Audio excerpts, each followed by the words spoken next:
ניקוי רעלים בימינו זה מבחינתי חלק מהחיים.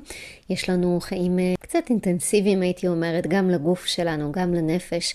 אנחנו חיים בעולם עם המון רעלים בכל מקום, במים, באוויר, באוכל. יש לנו רעלים בדמות של מתח שנאגר, בדמות של תחושות, רגשות שנאגרים בנו, ואנחנו רוצים להיות כלילים, נכון? אנחנו רוצים להתפנות מהישן בקלות, אנחנו רוצים לפתוח בנו מקום לחדש, אנחנו רוצים להיות בזרימה כזאת שבאמת נוכל להביא אותה לכל תחום בחיים שלנו.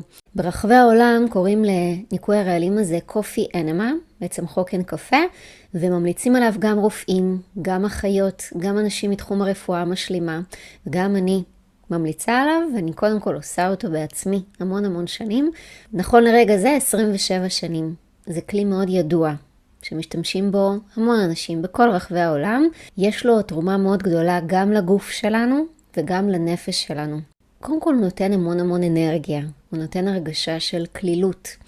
עצם השימוש בקפה ובצורה הזאת של הניקוי מחזקת לנו בעצם את הכבד והופכת אותו לאיבר שמנקה רעלים הרבה יותר בקלות מהגוף. זה אפשרות שלנו בעצם להתחדש גם בגוף וגם בנפש ולשחרר מאיתנו גם כבדות, שלפעמים יש לנו כבדות ועומס פיזי, וגם רגשות, ממש רגשות